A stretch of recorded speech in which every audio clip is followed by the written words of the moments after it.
PCOS एक बहुत ही common problem बल्कि मैं कहूँगी एक कंडीशन है और आए दिन हमारे पास पेशेंट्स या यंग लड़कियां आती हैं जो कि जानना चाहती हैं कि ये पीसीओएस क्यों हो गया, कैसे हो गया, क्या ये कभी ठीक होगा या नहीं होगा।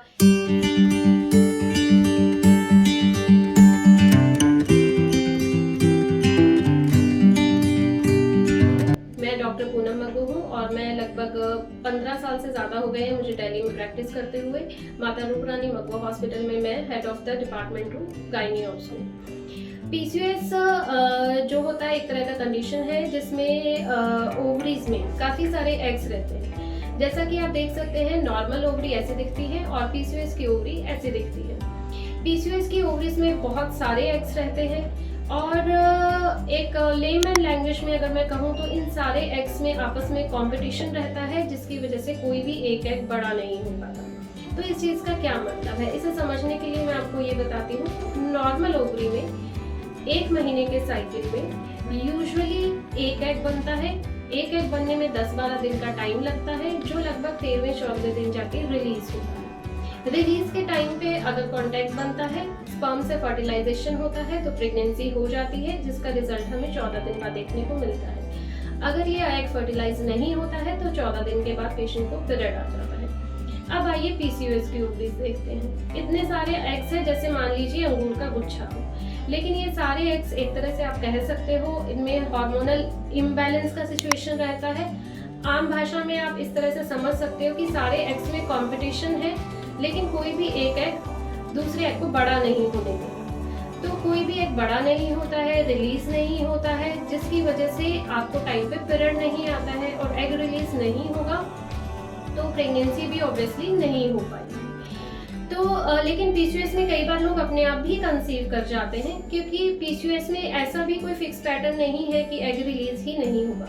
कई बार स्पॉन्टेनियसली एग रिलीज हो जाता है, पर नॉर्मल एक फीमेल में 12 महीने में 12 एग रिलीज होते हैं क्योंकि रफली 1 महीने में एक एग रिलीज होता है। तो पीसीओएस में वहीं 1 महीने में हो सकता है 6 बार रिलीज हो रहा हो सकता है 3 बार रिलीज हो रहा हो सकता है 8 बार रिलीज हो रहा हो।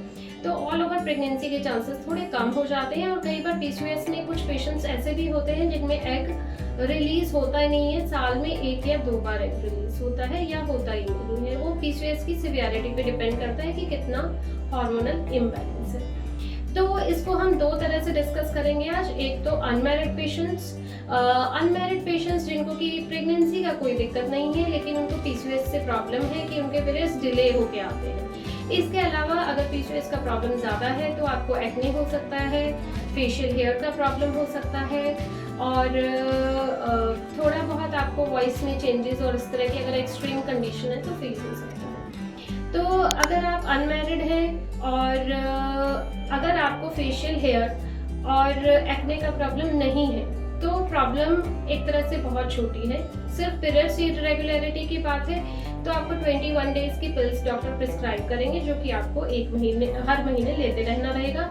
ये आपके पीरियड्स को रेगुलर रहेगा, आपके एक्ने आने की कंडीशन को भी प्रिवेंट करेगा, आपको फेशियल हेयर भी नहीं आएंगे। इस पे आपके हार्मोनल इम्बैलेंस को काफ़ी ये पिल्स बैलेंस करके रखती है। लेकिन इस पे पेशेंट्स का ये क्वेश्चन होता है क्या ये पिल्स उनको हमेशा खाते रहना होगा।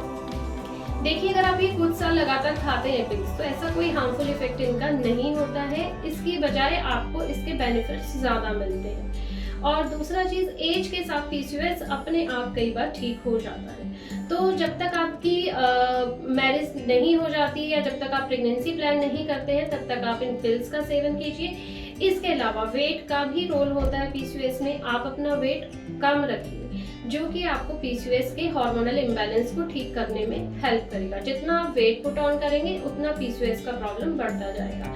इसके लिए आपको मीठी चीज़ें हैं, हाई कार्ब्स वाली चीज़ें हैं वो कम खानी रहेगी। आपको कोई भी योगा या किसी फॉर्म में एक्सरसाइज करना रहेगा जो कि आपको हेल्दी रखे। आपको जंक फूड वगैरह अवॉइड करना रहेगा, कोल्ड ड्रिंक वगैरह अवॉइड करना रहेगा। जितनी भी हाई शुगर वाली चीज़ें होती है, केक, पेस्ट्री, चॉकलेट्स वगैरह, ये सब आपको कम यूज़ करनी रहेगी ताकि आपका वेट कम की तरफ यानी नॉर्मल की तरफ रहे। पीसीओएस के कुछ पेशेंट्स ऐसे भी हैं जिनको ये वेट नॉर्मल है फिर भी उनको पीसीओएस की प्रॉब्लम है। ऐसा भी होता है लेकिन फिर भी जो लोग जिन लोगों का वेट ज़्यादा नहीं है वो भी अगर अपना शुगर का अमाउंट जो हम खाने में शुगर खाते हैं वो कम रखें तो ये उनको भी बेनिफिशियल रहेगा।